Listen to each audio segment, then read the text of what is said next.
చాలా మందికి అసలు పైల్స్ అంటే ఏంటి, ఫిషర్స్ అంటే ఏంటి, ఫిస్టులా అంటే ఏంటి, ఆ డిఫరెన్సెస్ అనేవే తెలియదు sir.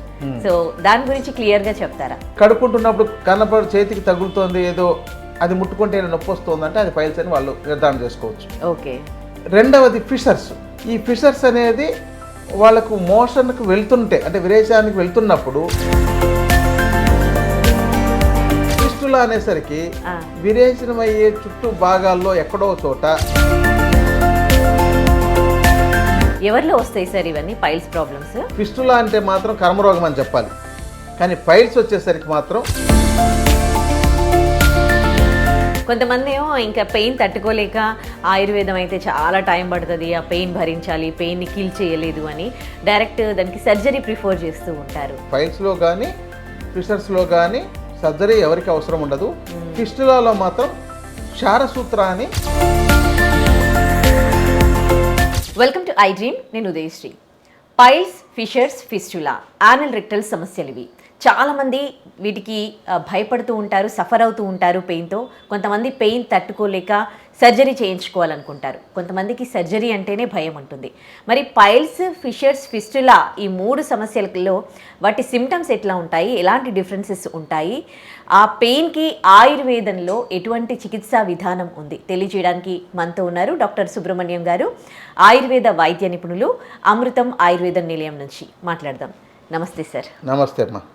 Sir, piles, fissures, fistula, anal rectal problems తెలుసు, కానీ చాలా మందికి అసలు పైల్స్ అంటే ఏంటి, ఫిషర్స్ అంటే ఏంటి, ఫిస్టులా అంటే ఏంటి, ఆ డిఫరెన్సెస్ అనేవే తెలియదు సార్. సో దాని గురించి క్లియర్గా చెప్తారా? బాగా చెప్పాలంటే ఒక పైల్స్ అంటారు కదా, అనగానే సాధారణ వ్యక్తి అర్థం చేసుకోవాలంటే ఒక మోషన్ విరేచనం అయ్యే చోట ఒక గడ్డలు లాంటివి లేదా నేరేడు పండుల్లాగా పెద్దగా గడ్డలాగా తయారయ్యి వేలాడుతున్నట్టు వాళ్ళు విరేచనానికి వెళ్ళినప్పుడు కడుక్కుంటే వాళ్ళ చేతికి తగులుతాయండి. దాని పైల్స్ అని వాళ్ళు అర్థం చేసుకోవాలి. ఓకే.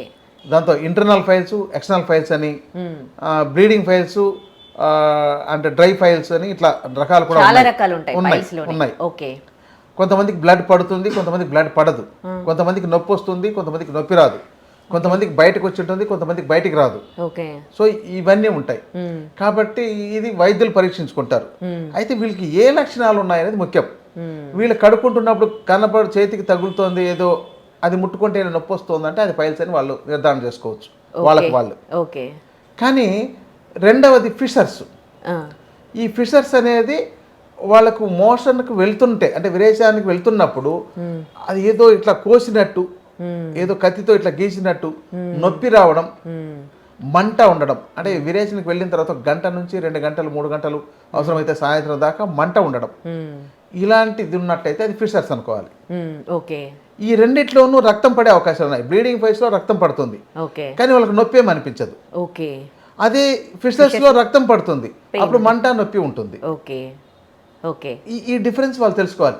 ఇది కోసినట్టు ఉంటుంది, అంటే చేతికి వాళ్ళు విరేచనానికి వెళ్ళిన తర్వాత కడుక్కునేటప్పుడు ఆ చేతితో వాళ్ళకేమీ తగలదు, పెద్దగా ఏదన్నా ఉంటే చిన్నదిగా ఉంటుంది, అది పైలోనిడల్ సైనస్ అంటారు.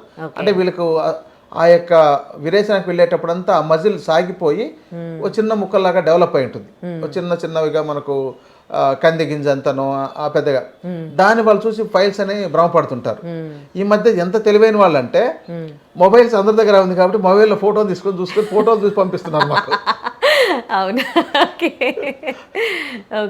ఇది సరే, ఇది వాళ్ళకి అవగాహన కలగడం బాగుంది. ఇది దీన్ని ఏమంటారు, ఫైల్స్ అంటారా, ఏమంటారు, మాకు ఇలా వచ్చిందని అంటుండే వాళ్ళు ఉన్నారు. ఇది మంచి పరిణామమే చెప్పాలంటే. అది తర్వాత ఫిస్టులా అనేసరికి విరేచనం అయ్యే చుట్టూ భాగాల్లో ఎక్కడో చోట గడ్డలాగా ఏర్పడి కానీ, అక్కడ ఓపెన్ అయ్యి చీము లాంటిది కానీ రక్తం లాంటిది కానీ బయటకు వస్తుండడం, సైడ్ లో హోల్ పడుతుంది అనమాట. అది ఫిస్టులా అంటారు. ఇంకొకటి 4వది ఉంటుంది, యాబ్సెస్ అంటారు. అంటే పెరినియల్ యాబ్సెస్ అని, అంటే ఎక్కడో చోట గడ్డలాగా ఉండి నొప్పి వస్తుంటుంది. ఇవి 4 ప్రధానంగా ఉంటాయండి. ఎవరిలో వస్తాయి సార్ ఇవన్నీ పైల్స్ ప్రాబ్లమ్స్? ముఖ్యంగా ఒకటి, దీన్ని ఫిస్టులా అంటే మాత్రం కర్మరోగం అని చెప్పాలి. వాళ్ళకి అన్ని మంచి లక్షణాలే ఉన్నా కూడా రావచ్చు. ఏ ఆహారపు అలవాట్లు, ఏ దురలవాట్లు లేకపోయినా కూడా రావచ్చు. కానీ పైల్స్ వచ్చేసరికి మాత్రం ఎక్కువగా హీట్ అయ్యే పదార్థాలు, అంటే మనకు ఉష్ణవీర పదార్థాలు అంటారు, ఇప్పుడు చికెన్ నాన్ వెజ్ తినేవాళ్ళు చాలామందికి వచ్చే అవకాశాలు ఉంటాయి. పచ్చళ్ళు బాగా తినే వాళ్ళకు వీళ్ళకి వచ్చే అవకాశాలు ఉంటాయి. ఇంకోటి మలబద్ధకం, సరిగా విరేచనకు వెళ్లకుండా ఇబ్బంది పడేవాళ్ళు, వీళ్ళల్లో వచ్చే అవకాశాలు ఉంటాయి. ఈ ఫిషర్స్ కూడా ఎక్కువగా ఈ హీట్ అయ్యే పదార్థాలు తీసుకోవడం, రెండోది నీళ్లు సరిపడినంత తాగకపోవడం, ఇంకోటి లిపిడ్స్ ఉండే పదార్థాలు అంటే కొంచెం కొవ్వు పదార్థాలు ఉండే తీసుకోకుండా శరీరం అంతా డ్రైగా అయిపోయినట్టు ఉండడం, అలాంటి వాళ్ళకి. ఎందుకంటే శరీరంలో లిక్విడ్ శాతం తగ్గిపోతే అక్కడ హీట్ వల్ల ఆ యొక్క చుట్టూ భాగం అంతా డ్రై అయిపోయి ఇలా కోసేసినట్టు పొగుళ్ళలాగా వచ్చేస్తుంది. అంటే ఇలా ఇలా మనం చూసినట్లయితే ఈ భాగంలో ఈ ముడతలు ఇప్పుడు ఎలా ఉన్నాయో అలా పొగుళ్ళు వచ్చేస్తుంటాయి అనమాట. ఇది ఉదాహరణగా బాగా చెప్పొచ్చు అనమాట. ఇలా ఉండేదాన్ని మనం ఇలా చూస్తే చూడండి, కట్స్ ఎట్లా ఉంటాయో అలా ఉంటుంది అనమాట. ఎందుకంటే విరేచన ద్వారం విరేచనకి అయిపోయిన తర్వాత ఇది ఇలా క్లోజ్ ఉంటుంది కదా, అప్పుడు ఇలా ఉంటుంది జనరల్గా. ఇక్కడ ఈ పగుళ్ళలాగా కట్ అయిపోయి ఉంటాయి. వాళ్ళకి అది విరేచనకి వెళ్ళినప్పుడు ఓపెన్ అవ్వడం, దాంతో రక్తం రావడం, నొప్పి రావడం, మంట రావడం, తర్వాత సాయంత్రానికి ఎప్పుడో వాళ్ళకి తగ్గిపోవడం, మళ్ళీ మరుసటి రోజు విరేచనానికి వెళ్ళాలంటే భయపడుతుంటారు, నొప్పి మంట వస్తుందేమో అని. ఇదండి. ఇక ఫిస్టులా అనేసరికి తప్పనిసరిగా అది వైద్యుల పర్యవేక్షణలో చికిత్స చేసుకోవాల్సింది. పైల్స్ ఫిషర్స్కి అయితే వాళ్ళు సెల్ఫ్గా కొన్ని చేసుకోవచ్చు, కొన్ని జాగ్రత్తలు పాటించవచ్చు.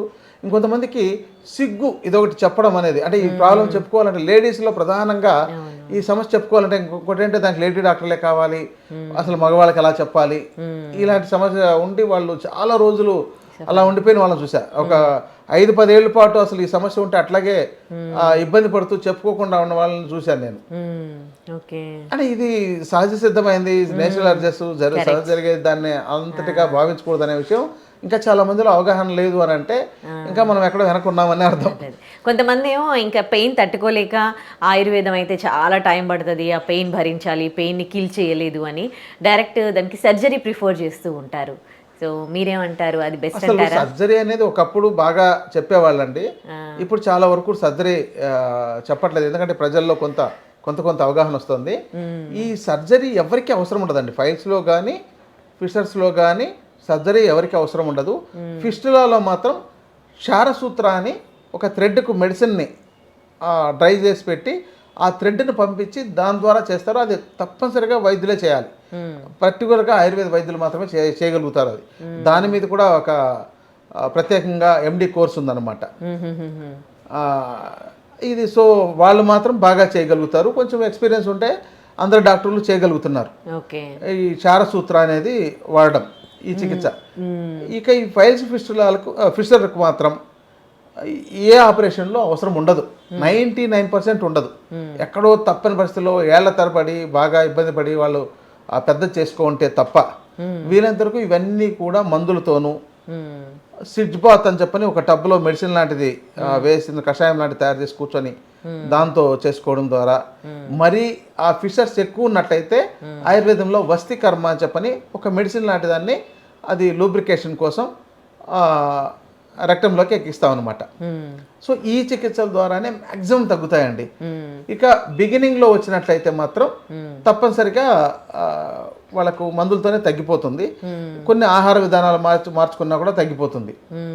కొంతమంది ఏంటంటే అది అంటే ఆ మెడిసిన్స్ వాడితే తగ్గుతారు, కానీ హీట్కి సంబంధించిన ఏమైనా పదార్థాలు తీసుకోవాలంటే వాళ్ళు భయపడుతూ ఉంటారు. ఎప్పటికీ అట్లా వాటితో సర్వైవ్ అవుతూ ఉంటారు, కానీ కంప్లీట్గా క్యూర్ అవ్వదు వాళ్ళకి. అంటే ఇక్కడ ఒకటి ఏంటంటే ఈ యొక్క ఫైల్స్ ఫిషర్స్ ఇలాంటివి మాత్రము చికెన్ తిన్నా, గుడ్లు తిన్నా, పికిల్స్ తిన్నా, అది ఎంత బాగా అయిపోయినా ఒక 5% ఉంది అన్నప్పుడు ఇవి తిన్నారంటే మళ్ళీ రిపీట్ అయ్యే అవకాశాలు ఎక్కువైతే ఉన్నాయి. అంటే అవి విరుద్ధమైన పదార్థాలు దీనికి. అంటే ఇంకెప్పటికీ తినొద్దా వాళ్ళు వచ్చిన వాళ్ళు? అంటే తినొచ్చు, పూర్తిగా తగ్గిపోయిన తర్వాత. పూర్తిగా తగ్గిన తర్వాత ఆయుర్వేదంలో పూర్తిగా తగ్గుతాయా ఈ సమస్యలు? తగ్గుతాయి. ఎందుకు తగ్గవు? అంటే మళ్ళీ తెచ్చుకోకుండా కూడా ఉండాలి. దానికి కొన్ని జాగ్రత్తలు తెలుసుకోవాలి. అంటే బ్యాలెన్స్డ్ ఫుడ్ తినడం అనేది తెలుసుకోవాలి. ఇక్కడ రోగాలు ఇలాంటి ప్రాబ్లమ్స్ రావడానికి ఆహారము, జీవన విధానం ప్రధానమైన కారణం. ఇవి తెలుసుకోకుండా కనుక ఉన్నట్లయితే వాళ్ళకు మళ్ళీ వచ్చే అవకాశాలు ఉంటాయి. అందుకని ముందే చెప్తాం, మీరు నెక్స్ట్ రాకుండా ఉండాలంటే మీరు ఇలాంటి జాగ్రత్తలు పాటించుకోండి. ఇప్పుడు నాన్ వెజ్ తినాల్సి వచ్చింది అనుకోండి, తినండి, మళ్ళీ సాయంత్రానికి ఏదో ఫ్రూట్స్ లాంటివి తినండి. ఇప్పుడు ఫంక్షన్స్ వచ్చినప్పుడు మాకు పండగ ఉంటుంది, చాలా మందికి వాళ్ళకి పండగ జరుగుతుంది. మార్నింగ్ ఒక చోట, మధ్యాహ్నం ఒక చోట, రాత్రి ఒక చోట నాన్ వెజ్ ఇలాంటివన్నీ అందుబాటులో ఉంటాయి. ఓ 3 రోజుల పాటు వరుసగా తిన్నారనుకోండి 4వ రోజు బ్లడ్ పడుతుంది, అప్పుడు పరిగెత్తుకొని వస్తారనమాట. అవును. అయితే పెయిన్ రిలీఫ్ కోరుకుంటారు సార్, ఆయుర్వేదంలో ఇమీడియట్ పెయిన్ రిలీఫ్ దొరుకుతుందా? దొరుకుతుందండి, ఏం పెద్ద సమస్య కాదు. చాలా పెయిన్ తగ్గేవి ఉన్నాయి. ఓకే. వాళ్ళకు ఇవ్వగానే చాలా వరకు అద్భుతంగా పనిచేసే ఉన్నాయండి. ఓకే. హెర్బ్స్ అసలు బేసిక్ అయితే కరక్కాయ బెల్లము, కరక్కాయ బెల్లం చాలు, త్రిఫల చూర్ణం చాలు, త్రిఫల చూర్ణంతో బెల్లంతో కలిపి తీసుకున్నా చాలు. ఇంకా మనకు బాగా ఉత్తరేణి ఆకు నేను బెల్లంతో తీసుకున్నా కూడా తగ్గుతుంది. ఇంకా చాలా రకాలుగా హోమ్ రెమెడీస్గా ఉన్నాయి. ఈ డాక్టర్ దగ్గరకు రాగలిగితే మాత్రం మంచి మందులు ఇచ్చి చాలా వరకు తగ్గించవచ్చండి. బ్లీడింగ్ని కంట్రోల్ చేయొచ్చు, ఇంకా ఆధునిక వైద్యంలో చేసిన దానికన్నా అద్భుతంగా చేయొచ్చు. ఎర్లీ స్టేజెస్లో వస్తే ఇట్లాంటి అడ్వాంటేజెస్ ఇవే ఉంటాయండి. చిన్న చిన్న మెడిసిన్స్ లాంటివి చెప్పడం, వాళ్ళకు హోమ్ రెమెడీస్ చెప్పడం, వాడుకోమని చెప్పడం, డైట్ పాటించమని చెప్పడం, మజ్జిగన్నం లాంటి తినమని చెప్పడం, బూడిద గుమ్మడి జ్యూస్ తాగితే చాలు. ఇప్పుడు బిగినింగ్లో ఒకరోజు ఫస్ట్ టైం నేను ఫిషర్స్ అనో లేకపోతే రక్తం పడ్డం అనేది చూసాము అన్న వాళ్ళు ఎవరైనా సరే ఓ 2-3 రోజులు బూడిద గుమ్మడి జ్యూస్ తాగితే కూడా తగ్గిపోతుంది. అలోవెరా జ్యూస్ తాగినా తగ్గిపోతుంది. సార్ చాలా మంది బూడిద గుమ్మడికాయ జ్యూస్ తాగుతూ ఉన్నారు, థైరాయిడ్కి కూడా తాగుతూ ఉన్నారు. అంటే ఎప్పటికీ తాగొచ్చా, కొన్ని డేస్ తాగేసి వదిలేయాలా?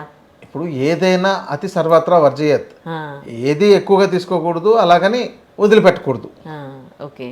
రెగ్యులర్గా తీసుకోవచ్చు అండి, ఏం లేదు. రోజు ఎప్పుడైనా జ్యూస్ తాగాలనుకున్నప్పుడు బూడిద గుమ్మడి జ్యూస్ తాగొచ్చు, సొరకాయ జ్యూస్ తాగొచ్చు. ఈ మధ్య క్యాలీఫ్లవర్ తింటున్నారు, క్యాబేజీలు తినేస్తున్నారు, మంచి అలవాట్లే వస్తున్నాయి కదా.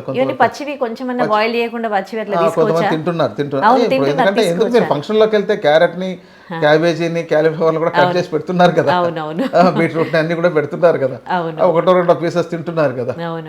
Right. Thank you so much, sir. Namaste, Amma. And for more videos, please subscribe to iDream. Please subscribe to iDream. Please subscribe iDream. And please subscribe to iDream. For more videos, subscribe to iDream. please like, share and subscribe to the channel. Congratulations, iDream. Subscribe to iDream. Subscribe to iDream. So subscribe to iDream Media. iDream ki iDream team andarki huge congratulations. Please subscribe iDream Media. Please subscribe to iDream. Subscribe iDream. Please subscribe to iDream. iDream అంటే నా కళల channel subscribe చేసుకున్న నోరు తిరుగుతలేదు, మీరైతే గంట గుర్తు కొట్టండి. For more such videos, please subscribe to iDream. Subscribe to iDream. Please subscribe to iDream. Please subscribe iDream Media. Please do subscribe to iDream. Please subscribe to iDream Media. For best entertainment and information, please subscribe iDream. And don't forget to subscribe to iDream.